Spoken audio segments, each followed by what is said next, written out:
J'ai oublié de cliquer sur le bouton. L'élément qui, à mon sens, fera que pardon, l'industrie, va changer drastiquement, mais aussi, l'humanité. Et quand je dis l'humanité, c'est vraiment nous, l'élément qui va faire que notre, relation aux autres et notre personnalité et notre qualité intrinsèque pourrait être, transformée à tout jamais. Donc ça, on va laisser ça pour la fin. Voilà, c'est le menu pour ce soir. Si vous avez des questions pendant la session ou des commentaires ou si je vais trop vite sur certains points ou si j'ai une connerie, ça peut arriver, bah, vous pouvez le mettre en commentaire et puis, Nazim va récupérer, tout ça et puis on traitera ça à la fin. Voilà. Alors, OK.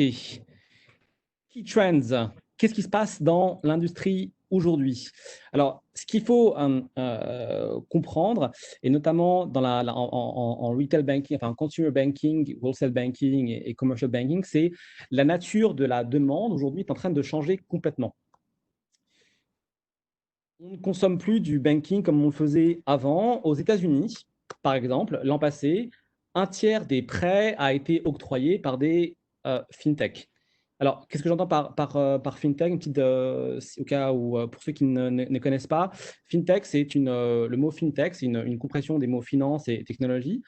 Les fintech sont des startups qui prodiguent des services financiers, mais qui se différencient par rapport aux acteurs classiques de l'industrie en innovant grâce à la technologie. Une fintech que vous connaissez, je pense, tous, c'est TransferWise en Europe pour les paiements, pour le transfert d'argent, par exemple. La manière, par exemple, en Europe, dont on interagit avec les banques mobiles a complètement changé également. Aujourd'hui, beaucoup de gens ont comme compte principal une banque mobile qui n'existait pas il y a encore quelques années. Et ces banques-là ont maintenant des millions de clients. Il y a une raison pour ça que je vais expliquer. En Chine, l'utilisation de WeChat. Alors WeChat, c'est le réseau social chinois. Par réseau social, il y a beaucoup de fonctionnalités dedans, beaucoup plus que Facebook ou autre, qui a 800 millions d'utilisateurs et dont 60% des utilisateurs utilisent l'application plus de 10 fois par jour. Ça vous donne une idée. Bref, ce réseau social produit des services financiers euh, qui, qui aujourd'hui sont encore plus utilisés par les clients que les utilisateurs WeChat utilisent des services financiers beaucoup plus sur WeChat qu'avec les banques traditionnelles. Donc, il y a un vrai shift qui est en train de s'opérer aujourd'hui d'un point de vue vraiment global, hein. Ça touche tous les continents, même l'Afrique. On va en parler après. OK, juste quelques points rapides ici à retenir. Les points que je faudrait que vous reteniez là-dessus, c'est qu'aujourd'hui, il y a deux points principaux. Ce que les consommateurs en banking value the most, comment dire, ce qui est le plus important pour les consommateurs aujourd'hui en banking, c'est l'expérience. L'expérience client beaucoup plus que les produits qui sont offerts. Ça, c'est un point très important et la personnalisation de la relation client. La deuxième chose, c'est qu'on voit dans les millennials et les plus jeunes, une écrasante majorité n'a absolument aucun souci à partager ses données personnelles, ses données financières personnelles à des tiers dans le but d'obtenir des promotions, des nouveaux produits, des choses comme ça. Et donc ça, c'est un point très important qui, on va en parler après, mais qui va changer beaucoup de choses dans l'avenir. Voilà. Donc je passe un peu vite hein, là-dessus. Ça, c'est juste pour vous donner une idée des VC investments en fintech. Et là, c'est juste un focus sur l'Europe, mais la tendance au niveau global est la même. Les investissements n'ont fait que croître ces dernières années et l'industrie de la finance croit beaucoup dans l'industrie fintech. La ligne bleue claire, hein, j'ai pas mis là, j'ai oublié de mettre une légende. Ça représente le nombre de deals en fait qui ont été effectués.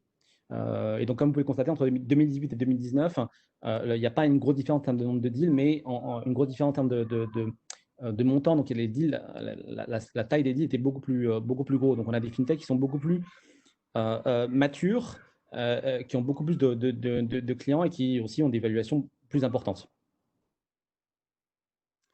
Juste pour donner une idée des catégories à laquelle les fintechs s'attaquent aujourd'hui, les principaux pools sont le payment, c'est la partie deposit, donc tout ce qui est compte courant, la consumer finance.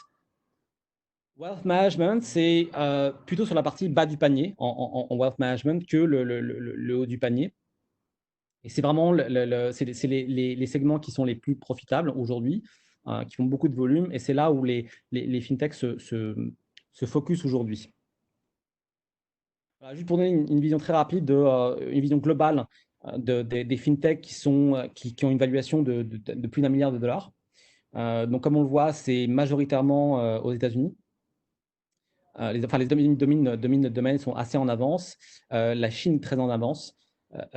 L'Europe en train de rattraper un petit peu son retard. Beaucoup des croissances, de croissance dans ce domaine est liée aux régulations locales, hein. En Chine, ils sont un peu plus relax là-dessus. Il y a des choses qu'on pourrait faire en Chine qu'on ne peut pas faire en Europe ou aux États-Unis. Ce qui explique ce que fait WeChat aujourd'hui. Mais là encore, j'en reviens plus tard. Si vous avez des questions, c'est un sujet qui est vraiment fascinant. Et il y a beaucoup de choses à dire sur les innovations que ces sociétés font aujourd'hui et comment elles changent la vie de tous les jours en adoptant des services financiers, en proposant des services financiers qui proposent vraiment une expérience intéressante et qui est très sexy. Et ça devient même fun d'interagir avec ces sociétés.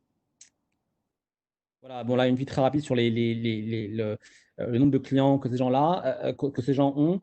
Les sociétés chinoises ne sont pas là-dessus, parce que sinon il y aura un problème d'échelle, hein. On est vraiment sur des échelles différentes, mais en gros, le message ici, c'est les fintechs ont de plus en plus de clients et arrivent. Même si on est encore loin des banques traditionnelles et du nombre de clients que ces banques traditionnelles ont, il y a une croissance assez forte dans ce domaine. Voilà, bon, une market map, je ne vais pas m'interniser là-dessus, mais si vous avez des questions après, on peut en parler longuement si vous voulez. Voilà, ça c'est un schéma important. C'est une étude qui a été faite par Citibank. Et en gros, ce qu'il dit, c'est que d'ici 2025, par exemple, en Europe, la partie payment, investment et SME lending, hein, donc les prêts pour les petites et moyennes entreprises, les banques traditionnelles vont perdre jusqu'à 34% de leur volume d'affaires à ces nouveaux acteurs. Et ça, c'est très préoccupant pour les banques. Et donc, ça les met sous une pression très forte pour baisser les coûts, pour innover. Euh, voilà. Il y a une région qui manque là-dessus, c'est l'Afrique. Je n'ai pas trouvé de données, mais on en parlera un peu plus tard là-dessus si vous voulez. Donc, je suis désolé, je passe un peu vite là-dessus, mais c'est vraiment pour donner un peu le contexte. Et on en parle après si ça vous intéresse. Voilà, là, pour conclure cette introduction, ça c'est le schéma qu'il faut, je pense, retenir. C'est-à-dire où est-ce que va se dérouler la bataille et surtout entre qui. Aujourd'hui, demain, les big tech, c'est-à-dire les Apple, les Amazon, les Google, vont se battre avec les banques existantes, les banques traditionnelles, les néobanques et les fintech, vont se partager les mêmes clients. Et la bataille va se jouer au niveau de l'expérience client, de la personnalisation, quel type de service personnalisé on peut offrir, des produits personnalisés que ces gens-là vont pouvoir offrir à leurs clients, et tout ça, bien sûr, en top of des produits traditionnels de banking qui sont communément offerts.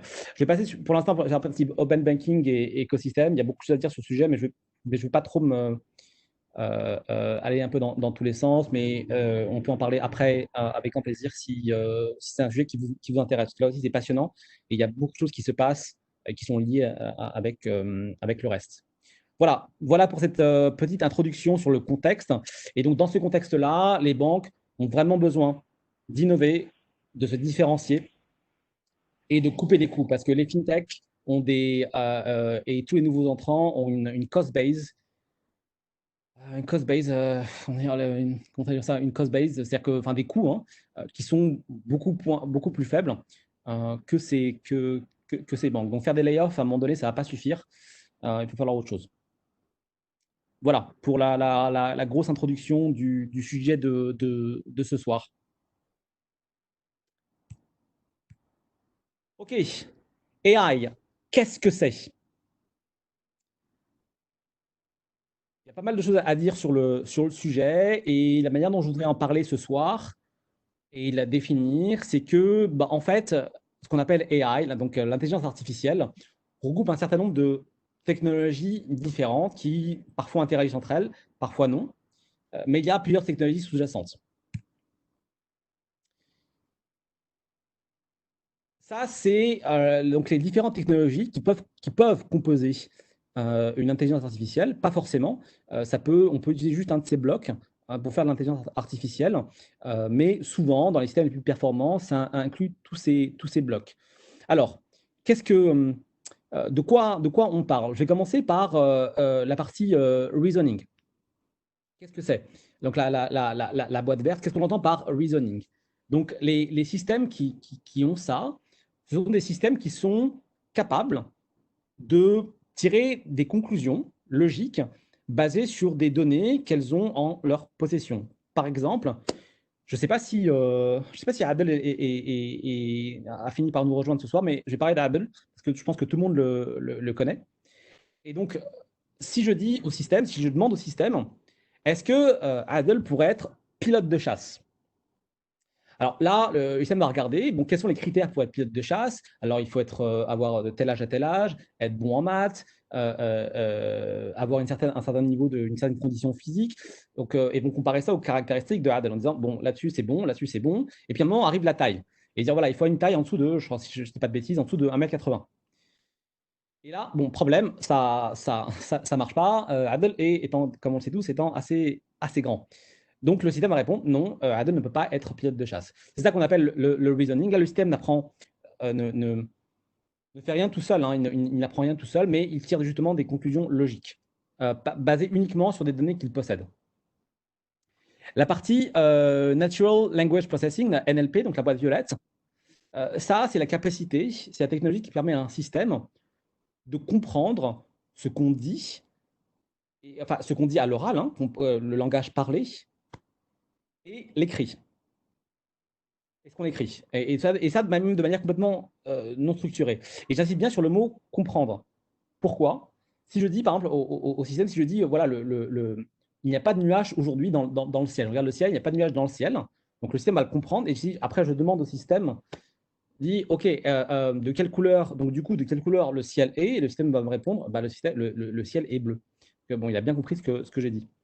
La boîte bleu électrique, donc planning, ça, c'est la technologie qui va permettre à un système d'aller à un point A, à un point C, en passant par un point B, de manière complètement autonome, sans qu'on ait programmé, sans qu'on ait dit, il faudra passer par là, par là, par là. Le système va trouver le meilleur chemin pour s'y rendre. Voilà. Ensuite, donc ça, c'est trois technologies distinctes hein, qui sont très utiles à l'intelligence artificielle. Ensuite, il y a ce qu'on appelle la partie machine learning, hein. C'est donc les boîtes claires dans la ficelle rose. Et là, il y a quatre, on va dire, sous-catégories. On va dire, quatre technologies différentes qu'on peut utiliser chacune toute seule d'ailleurs. Donc, qu'est-ce qu'on entend par supervised learning? C'est là, on va apprendre à la machine à apprendre. Par exemple, je veux que ma machine surveille un lieu donné et avoir un parc. Je veux avoir une idée de quels sont les animaux qui circulent dans ce parc, à quelle heure, faire une étude animalière sur le sujet. Donc, je vais donner au système par exemple, 1 million d'images d'animaux et en dessous de chaque animal, le nom de cet animal.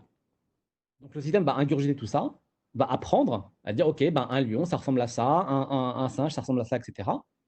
Et puis, quand il va surveiller le parc, il va pouvoir reconnaître quels sont les animaux qui sont passés ou pas, et me faire un rapport sur le sujet. C'est ça ce qu'on appelle le supervised learning. Dans l'industrie bancaire, c'est beaucoup utilisé dans la détection de fraude. On va détecter des, pardon, des comportements anormaux sur mon compte bancaire basés sur ce qu'on appelle le comportement normal, ce qu'on aura défini comme le comportement normal sur votre compte bancaire par cette intelligence artificielle. Unsupervised learning, donc l'autre technologie, là, c'est pas supervisé, donc comme son nom l'indique, et là, on va laisser l'IA apprendre toute seule.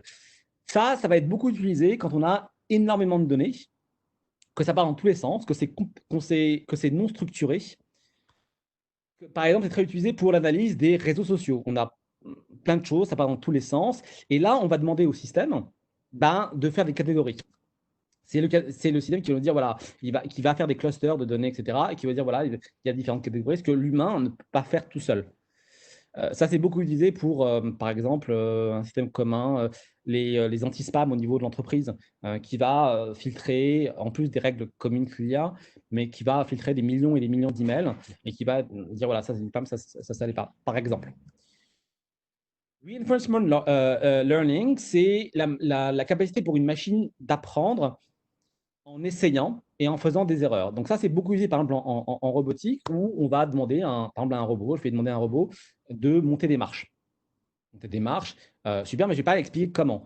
Donc le robot, en émettant qu'il ait des jambes, va monter les marches, va tomber, et va dire, OK, ça, c'est pas la bonne approche, on va essayer autre chose, etc., etc. Et puis jusqu'à arriver à la bonne approche. Et là, va retenir, OK, c'est ça qui marche pour monter des marches. Cette technologie est beaucoup utilisée, par exemple, pour tout ce qui est voiture autonome. Voitures autonomes vont utiliser ce genre de technologie. Bon, ça donne des accidents quelquefois. C'est pour ça que la technologie n'est pas encore mûre. Mais en gros, la technologie ne fait que s'améliorer forcément avec le temps, vraiment comme un humain. Et ensuite, la dernière, c'est donc le deep learning et neural networks. Alors, je crois qu'en français, on dirait réseaux neuronaux, hein, si je dis pas de bêtises. Là, en fait, on va vraiment répliquer la structure du cerveau humain avec une sorte de neurones. On va, et pourquoi on va répliquer le cerveau humain? Pour que le système puisse comprendre la manière des humains de raisonner et les abstractions qu'on peut émettre. Et donc, il y avait un certain de couches, en fait. C'est assez complexe, assez passionnant. On va utiliser ça beaucoup quand on a beaucoup de données. Et c'est une technologie qui est beaucoup utilisée pour la reconnaissance faciale. Il faut savoir que pour un enfant de 5 ans, faire la différence entre le visage de son papa et le visage de sa maman, c'est quelque chose de trivial. Pour une machine, c'est beaucoup plus compliqué. Et donc, c'est cette technologie-là qu'on va utiliser pour la reconnaissance faciale, par exemple. Et donc, la machine va procéder par couches. On va déjà distinguer le contour, et puis après les pommettes, etc., etc. Et il peut y avoir des millions de neurones, entre guillemets, qui vont participer à ce process. Donc voilà, de manière très courte et résumée, ce sont les différentes technologies qui composent ce qu'on appelle aujourd'hui l'intelligence artificielle, et comment elles fonctionnent. Comme je disais, elles peuvent interagir tout ensemble, elles peuvent travailler en isolation, mais c'est cet ensemble de technologies desquelles on parle. Maintenant, on peut se demander, qu'est-ce qui fait que ces technologies progressent? D'où vient le progrès? Et comment on devient meilleur? Ce n'est pas juste en apprenant et en programmant. Il y a 3 facteurs principaux. Le premier, c'est les mathématiques. Pourquoi les mathématiques? En fait, l'intelligence artificielle est née d'une nouvelle branche des mathématiques qui est née, je crois, au début des années 2000. C'est vraiment quelque chose de très nouveau. Et c'est de ces concepts mathématiques assez compliqués. Ne me demandez pas lesquels, s'il vous plaît, parce que j'ai arrêté les maths en école d'ingénieur. Donc, mais s'il y a des doctorants en maths, je pense qu'ils sauront. Mais c'est cette branche-là des mathématiques qui a donné naissance à ce qu'on appelle aujourd'hui l'intelligence artificielle.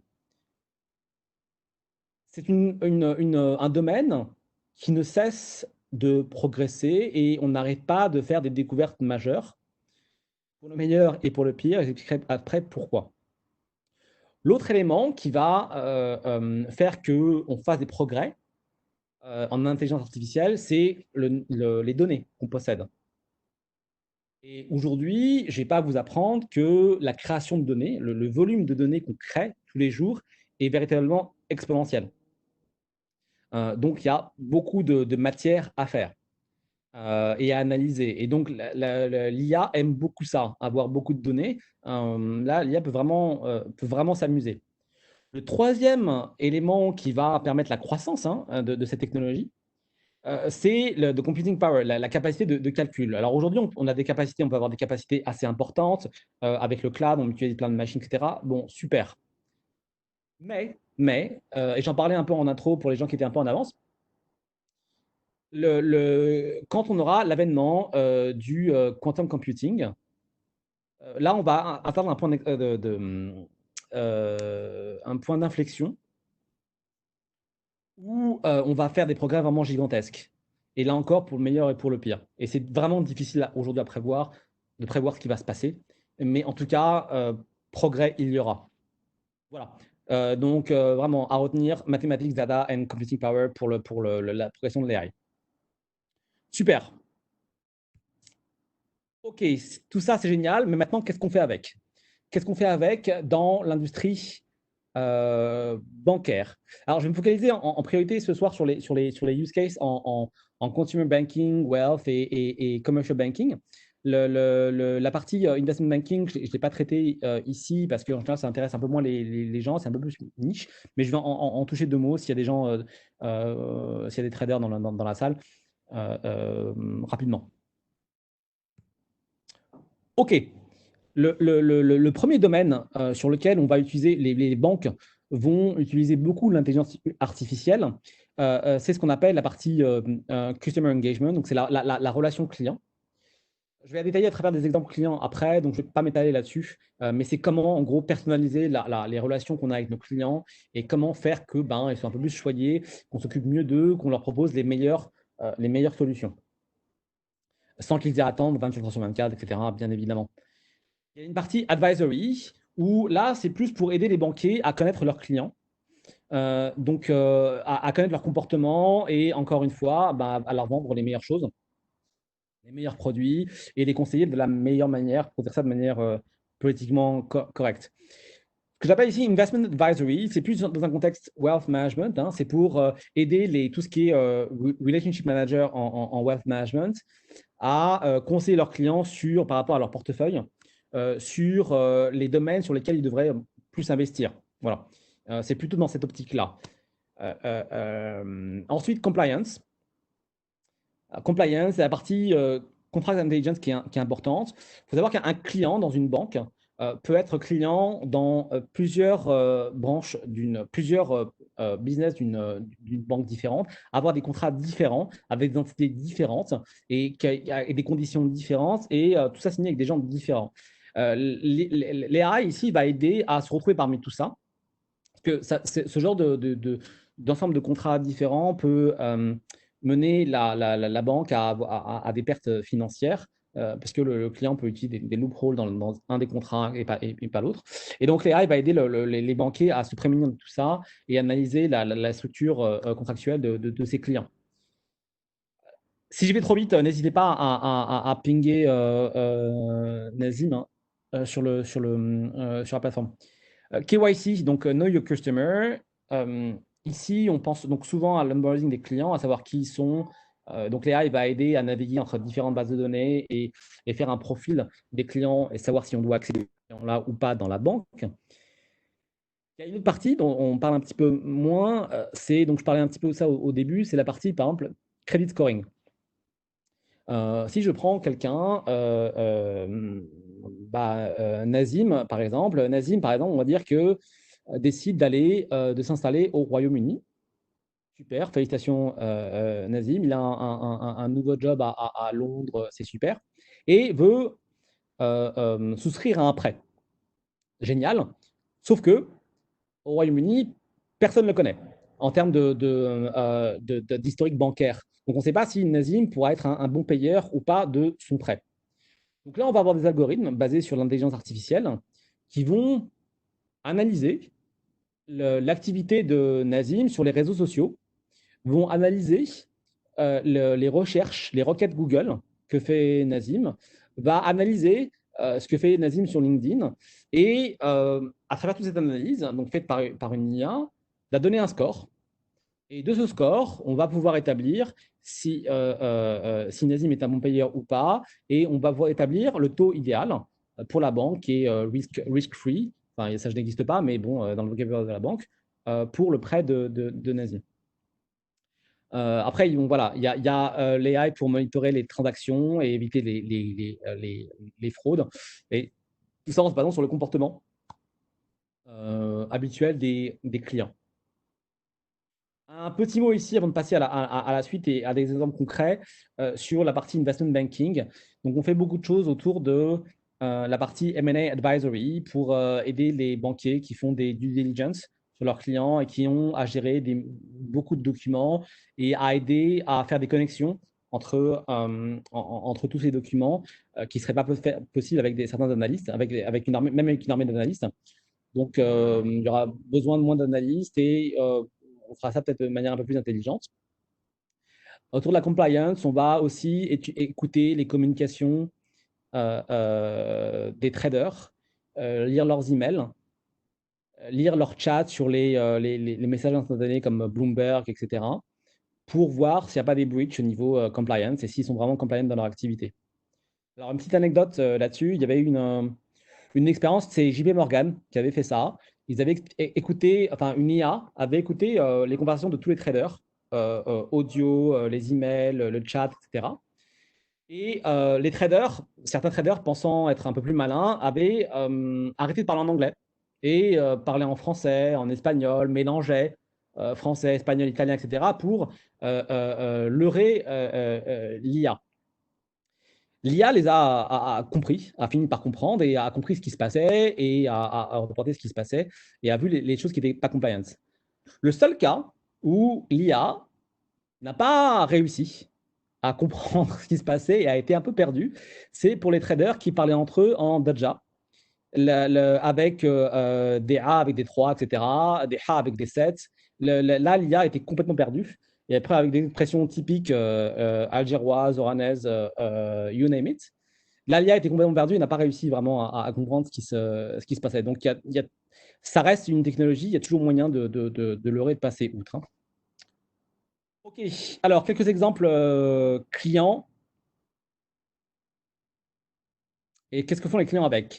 Lloyds, une des grandes banques de retail au Royaume-Uni,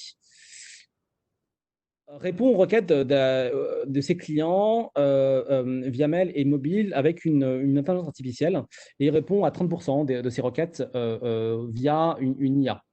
Pardon, je reviens en arrière. Via une IA. Ça a permis, alors pour des requêtes plus ou moins simples, hein, j'ai perdu mon password, je veux ouvrir un compte, j'ai pas ma carte de crédit avec moi, est-ce que je peux récupérer du cash à la banque, des choses vraiment semi-basiques, on va dire. Et il y a eu pas mal de succès en termes de relations clients, en termes de satisfaction client, donc il y a un NPS score, donc NPS, hein, de Net Promoter Score, et on pris 10 points là-dessus, ce qui est assez pas mal, ce qui est assez bien. Orange Bank en France, qui répond à 55% des requêtes via son IA. Alors, eux, ils l'ont appelé Jingo. Et là encore, ça a eu pas mal de succès, plus de 100 000 interactions par mois.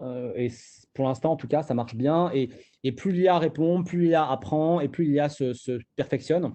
Donc, c'est assez successful. Donc là, c'est vraiment, on est toujours dans la personnalisation de la relation client et l'expérience client pour éviter d'attendre des heures au téléphone et des choses là. Donc là, pour l'instant, là, je vous ai parlé pour Orange Bank et Lloyds, hein, c'est essentiellement via email ou mobile que ces interactions se font. L'autre cas, toujours sur la partie Virtual Agents, c'est chez Bradesco, la banque brésilienne, qui a plus de 65 millions de clients. Bradesco, donc je crois la plus grosse banque brésilienne, a installé une intelligence artificielle pour répondre à ses clients il y a maintenant quelques années, depuis 2017, je crois, et a beaucoup de succès. Il y a vraiment une accuracy rate de 95%, ce qui est vraiment, vraiment bien. Et voilà, plus il y a d'interaction, plus l'IA apprend. Et donc, ils améliorent leur qualité de service, ils font des savings en termes de coûts, il y a besoin de moins d'agents qui répondent au téléphone, il y a moins d'erreurs. Donc, quelque part, c'est un peu un win-win. Bon, sauf pour les gens qui sont dans les centres d'appel, qui sont fait virer à cause de ça, mais ça, c'est une autre histoire.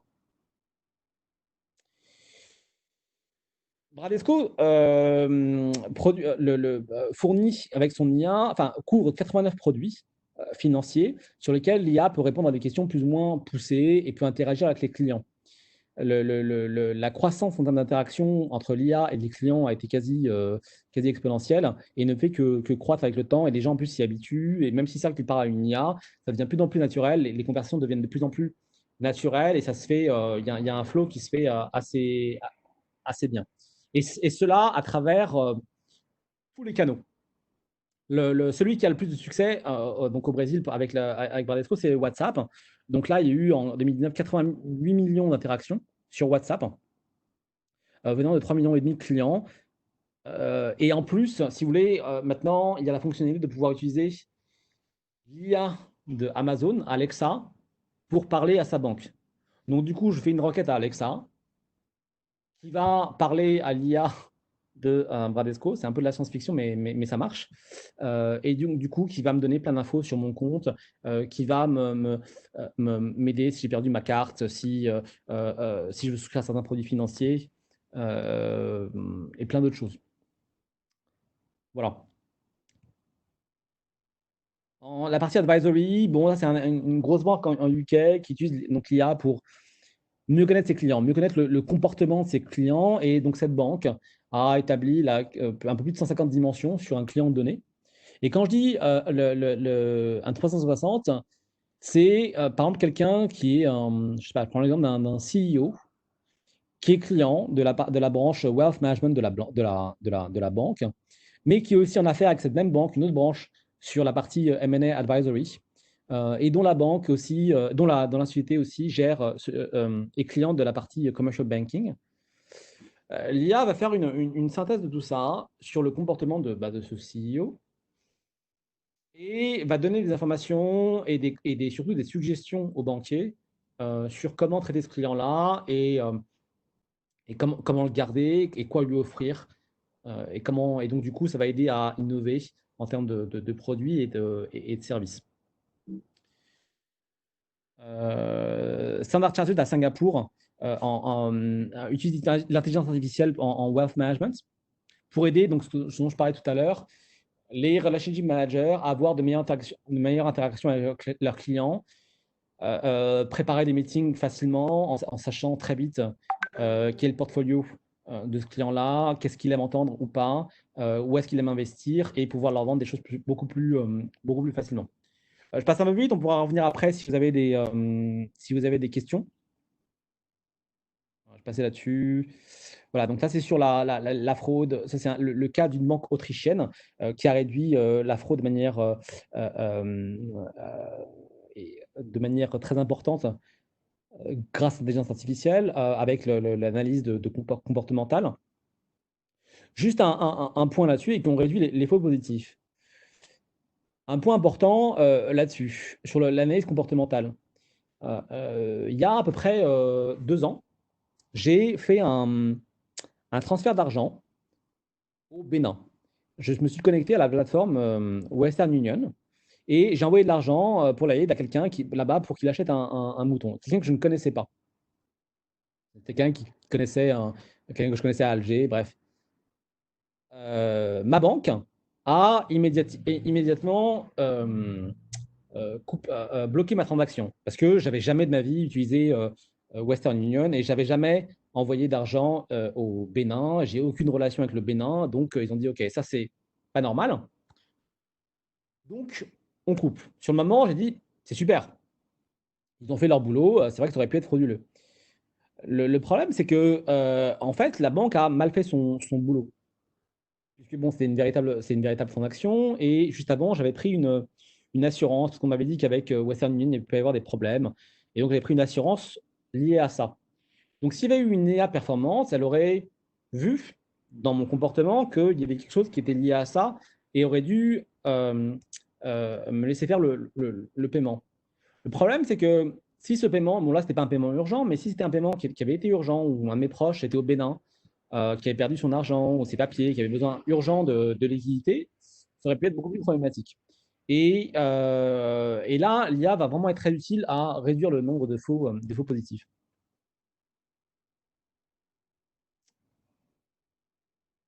Voilà. Le futur. Donc là, ce dont je vous ai parlé, c'est ce qui se passe actuellement. C'est les principaux cas d'usage, comment on utilise l'intelligence artificielle dans le milieu bancaire actuellement. Maintenant, tout ça va évoluer euh, d'une manière ou d'une autre, et on va faire face à des changements vraiment dans les 5 prochaines années, à des changements véritablement drastiques et qui risquent de nous changer, nous, en tant qu'humains. À travers un concept que j'ai choisi ce soir, il y en a d'autres, mais j'avais envie de vous parler de ce concept-là ce soir. Je pense qu'il est important et il faut en être vraiment, vraiment conscient. Et ça peut donner des choses magnifiques comme des choses vraiment terribles. Pour vous introduire ce concept, j'aimerais vous présenter quelqu'un. Alors, je vous présente Greta. Greta est un labrador chocolat qui vit à Alger. Pour ceux qui me connaissent, ils l'ont déjà vu. Greta, sur cette photo, comme vous pouvez constater, elle est attachée. Ce jour-là, on avait décidé de l'attacher parce qu'il y avait des gens à la maison, je crois, qui avaient peur des chiens, et donc on l'avait attachée. Et si vous regardez bien la photo, elle est pas très contente, elle est un petit peu tristounette. Elle tire un peu la tête. Et elle fait un peu son air de chien battu. Elle joue vraiment sur les émotions. Et donc, ce jour-là, j'ai fini par craquer en la regardant comme ça, et je l'ai détachée. Ce qu'a fait Greta ce jour-là, c'est pas un hasard, donc c'est un peu une manipulation, on peut voir ça comme ça, mais c'est le fruit d'une évolution. Les chiens sont peut-être les animaux qui nous connaissent le mieux, puisque ils nous côtoient depuis des milliers d'années et ils savent sur quel bouton appuyer en termes d'émotion. Elle savait très bien qu'en jouant un peu la comédie, en faisant un peu l'air de chien battu, j'allais craquer et la laisser et la détacher. Dans le cas de Greta, c'est pas très grave parce que ce qu'elle aime vraiment, c'est les câlins et les plaquettes de beurre. Donc il n'y a pas vraiment de soucis avec ça. Mais, donc la question c'est pourquoi je vous parle de Greta et quel est le rapport entre mon labrador qui est à Alger, l'avenir de l'industrie bancaire et l'avenir de l'humanité. Ce lien, il tient en deux mots.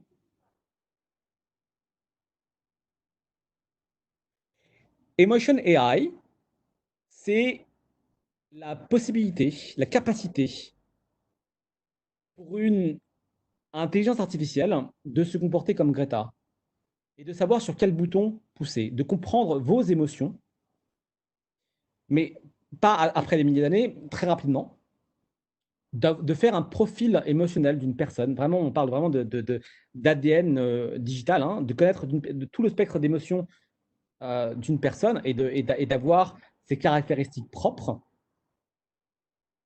et uniques, et du coup de savoir quel bouton pousser, comment vous parler,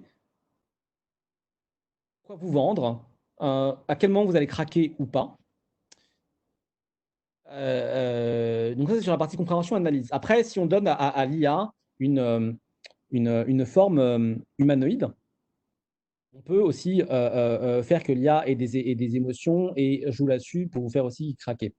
Donc ça soulève pas mal de questions éthiques et ça risque de poser un problème sur la manière dont les humains interagissent entre eux. Parce que si on part du principe que nos émotions, la manière dont on apparaît peut être analysée en permanence, ça peut vraiment poser des soucis.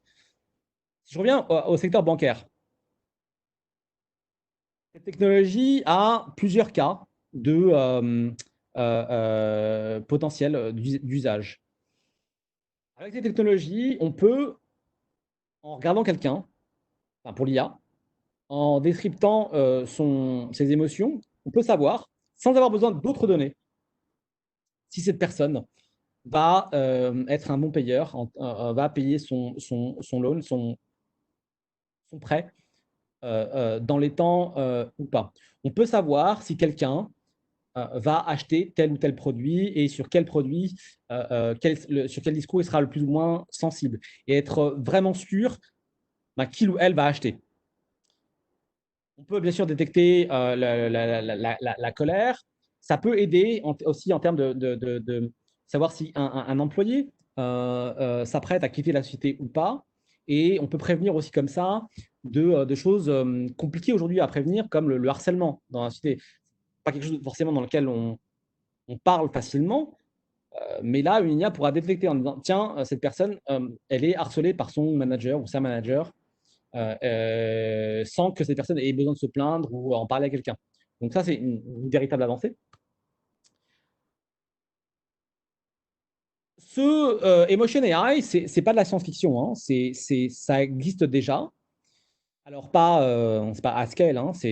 On démarre vraiment. Il y a des banques en Europe, au Moyen-Orient et en Asie, aux États-Unis, je ne sais pas, qui font des pilotes sur le sujet, qui essayent. On est vraiment au stade expérimental. Mais c'est une vraie tendance et on y arrive. C'est quelque chose avec lequel il va falloir vivre et qui va soulever pas mal de questions. Je vais revenir un peu là-dessus.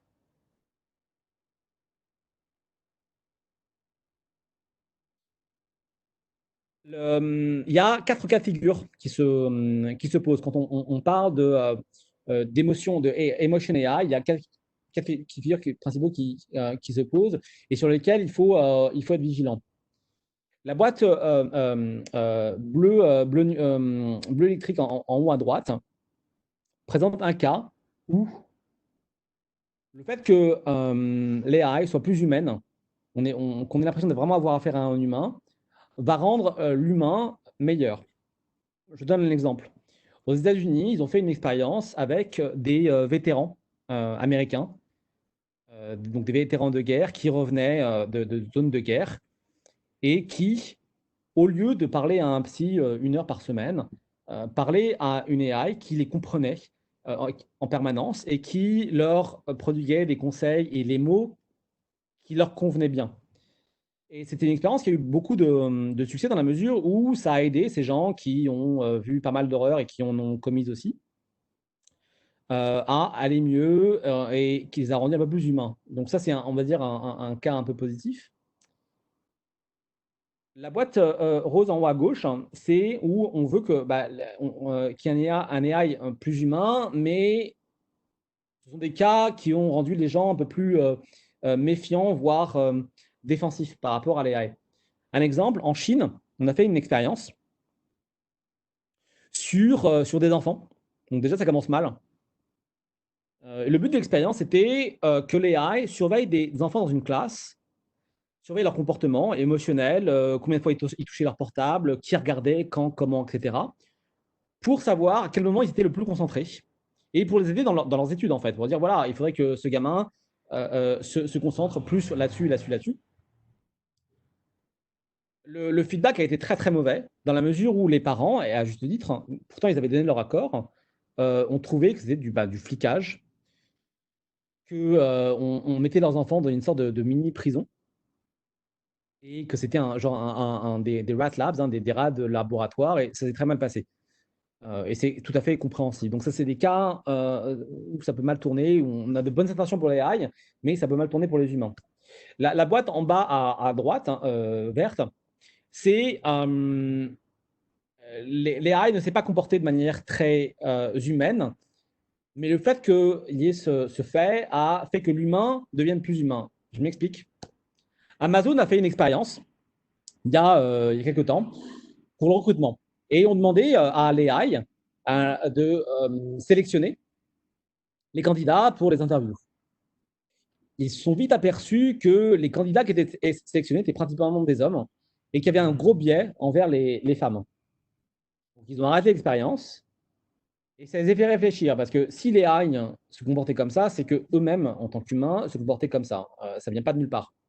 Et donc, ils se sont dit qu'on avait un problème avec le recrutement des femmes. Et donc, ça leur a fait poser des questions sur comment un meilleur recrutement et pour que ce soit plus équitable entre hommes et femmes. Donc là, ça a eu des conséquences positives.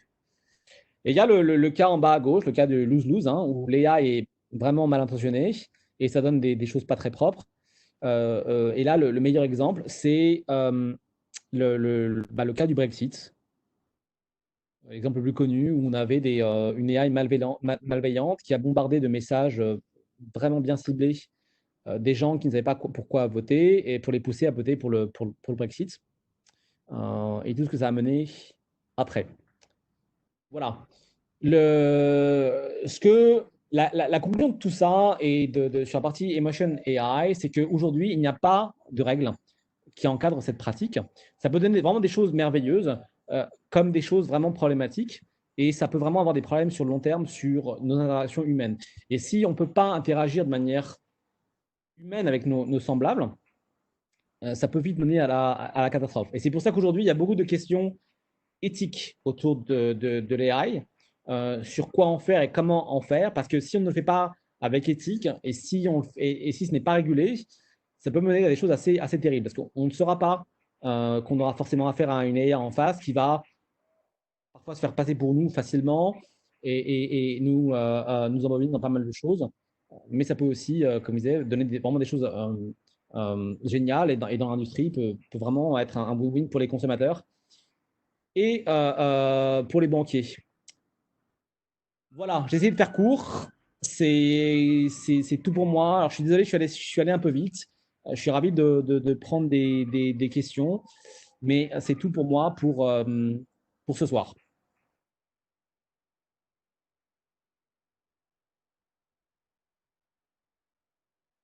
Voilà, voilà.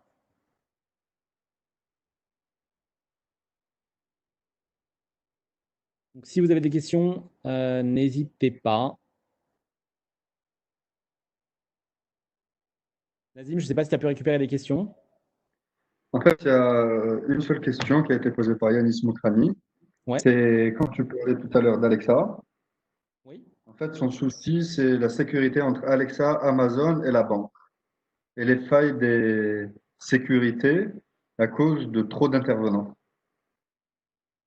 Oui, il y a, la sécurité, c'est toujours un souci, hein. Et tout ce qu'on développe est fait de manière sécurisée, cryptée, tout ce qu'on veut. Maintenant, on pourra toujours trouver des failles. Là, le lien avec Amazon, le projet a été fait en collaboration quand on a voulu interfacer Amazon avec la banque et notre IA. C'est un projet qu'on a fait à Amazon. Donc, les standards qu'on a mis en place, les standards bancaires qu'on a mis en place, c'est les standards de l'industrie assez sécures. Donc, il n'y a pas trop de risques là-dessus sur comment hacker le système.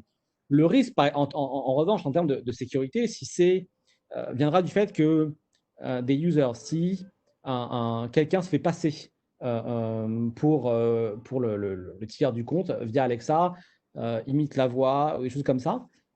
Là, peut y avoir peut-être des failles, hein. Bon, ça reste très sécure, mais il peut y avoir peut-être des failles.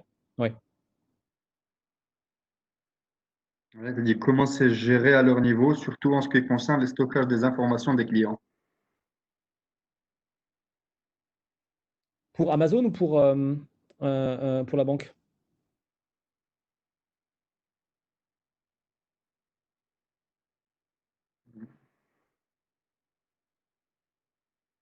Pour les deux. Il est supporté à quel niveau, justement? Non, c'est au niveau de la banque, hein. Pour Amazon, les données sont anonymisées, anonymized. Qui voit des badges de données, des choses qui vont à droite à gauche, mais il n'y a pas le lien avec le client direct. D'accord. Après, il y a Zoher. Thank you so much, very useful. Can you see this used for screening investments, startup pitch? Oui, alors c'est une question intéressante parce qu'en fait, on le fait. Alors, pas nécessairement pour des startup pitch, mais en M&A, par exemple, on avait un projet où on screenait des boîtes. Il y avait un client de la banque qui voulait acquérir une société dans le domaine, je crois que c'est dans le domaine des services informatiques, dans ce cas-là. Enfin bref, peu importe. L'AI a aidé. Et donc, ils avaient les critères de taille, de chiffre d'affaires, de valuations, de marché où étaient présentes ces sociétés. Et donc, si on dit on cherche une boîte en service informatique, je ne sais pas, qui fait 200 personnes en Europe, il va y avoir beaucoup de candidats. Donc, l'AI a balayé tout ça. Et la plupart du temps, ce sont des boîtes qui sont private, hein, qui n'ont pas coté en bourse. Donc, on a assez peu d'informations sur elles, même si on peut extrapoler sur leur chiffre d'affaires, etc. Il y a assez peu d'informations. Et donc, l'AI, là, a été utilisé pour screener ces milliers de boîtes, voir celles qui étaient performantes et surtout celles qui correspondaient aux critères que le client voulait. Donc, on est passé de milliers de boîtes à une target de milliers de boîtes potentielles, hein, à une dizaine. Et donc, ce processus, on peut l'appliquer aux startups en demandant à l'AI de screener des pitchs, mais pas juste de screener des pitchs et des idées, de relier ça aux founders et voir leur profil, qu'est-ce qu'ils ont fait et analyser toutes ces données, les combiner et donner par exemple un score sur une startup. Donc absolument, c'est quelque chose qu'on fait, qui existe, en tout cas en M&A advisory. À the startup level, j'ai pas vu de VC faire ça, parce que ça demande quand même un investissement important en termes de technologie. Mais des banques en M&A advisory le font, oui, oui. Et on les a aidés. Bon, il y a d'autres qui le font, mais on les a aidés, oui. D'ailleurs, il y a même un use case. On a fait même une vidéo où on demande à l'AI. On a fait l'analyse de toutes les sociétés en Europe d'IT de 200 personnes. Et donc, l'AI en a sélectionné 10. Et après, on demande à l'AI de faire le pitch deck avec toute la présentation PowerPoint avec toutes les données qu'on veut présenter à la banque et au client final de la banque. Voilà, j'espère que ça répond à la question. Les horaires. Ouais, Après, il y a Hussein Boutla. ouais, Si on parle d'informations personnelles, on peut aller loin en prenant l'exemple de Nazim qui arrive à Londres, ouais. déterminer la solvabilité d'une personne en inspectant ses réseaux sociaux et ses conversations. Ça entrave beaucoup de lois récentes qui, quant à elles, visent à protéger tout ça. Je trouve qu'il y a contradiction. Pas complètement, parce qu'on part du principe que ces données-là, alors c'est une bonne question, parce que GDPR, ça y est, etc., mais on passe à travers ça dans la mesure où ces données-là, le banquier ne les voit pas, elles sont anonymisées. Ah, j'ai du mal avec ce mot ce soir. Elles sont anonymes, on va dire ça. Donc les données Nazim, ses recherches Google, ses recherches LinkedIn, son activité Facebook, si vous voulez, donc le banquier ne va pas l'avoir. L'IA, il n'y a que la machine qui va l'avoir. Et même ça, ça va être agrégé avec d'autres données. Et un score va sortir de là. Et puis le point important, c'est que Nazim aura donné aussi son accord. On aura signé un papier en disant que j'accepte de donner mes données pour analyse, hein, et pas pour analyse par une machine et pas un humain. Mes données personnelles sur mon activité sur LinkedIn, Facebook, mes recherches Google par exemple, à une machine pour qu'elle les analyse. Mais en aucun cas, un humain peut y accéder. Voilà, donc on passe à travers un peu le GDPR. C'est un loophole dans la loi qui est aujourd'hui utilisé. Jusqu'à quand, je ne sais pas, mais aujourd'hui, c'est utilisé. Ouais.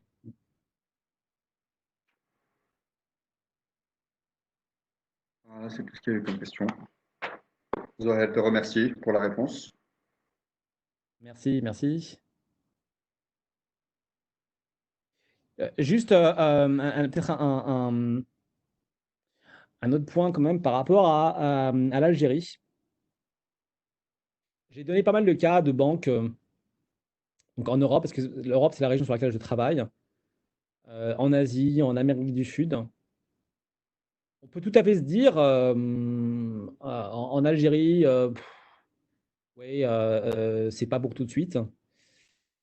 À mon avis, rien n'est moins vrai dans la mesure où cette technologie va arriver partout. Et beaucoup de banques en Europe, par exemple, ont du mal à implémenter ces technologies parce que elles ont des gros legacy systems qu'il faut changer et ça rend les choses parfois compliquées et très très coûteuses. Dans les pays émergents, où il y a des banques un peu plus neuves, c'est beaucoup plus facile à implémenter. Et dans le cas de l'Algérie, je pense que si demain les règles bancaires s'assouplissent, alors c'est pas demain la veille, mais ça va arriver très vite. Et s'il y a une vraie volonté je sais pas, gouvernementale pour lutter contre le money laundering, etc., c'est des choses qui vont très vite arriver. Et si les banques ne le font pas, il y aura des acteurs tiers qui vont le faire. Ça va forcément réguler, mais on va y passer. La 3G, on a mis du retard à l'avoir, mais on l'a eu. Bon, même si ça va mettre un peu plus de temps, on va y passer et ça risque d'être la courbe reste d'être beaucoup plus violente. Voilà. D'accord. Any other points?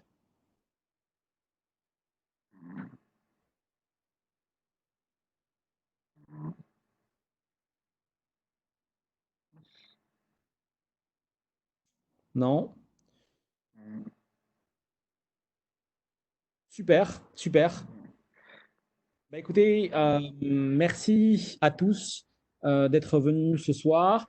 J'espère que je ne suis pas allé trop vite. J'ai une tendance à parler assez vite. Donc, j'espère que c'était compréhensible, que c'était intéressant. Et si vous avez des questions pour la suite, ben, n'hésitez pas. Si vous me connaissez, envoyez-moi un email ou WhatsApp. Et sinon, je suis sur LinkedIn. Voilà, voilà. Bonsoir à tous et merci. Merci beaucoup à toi, Monsieur Adib. Merci Nazim pour avoir Et organisé. bonne soirée. Merci, À très bonsoir. bientôt.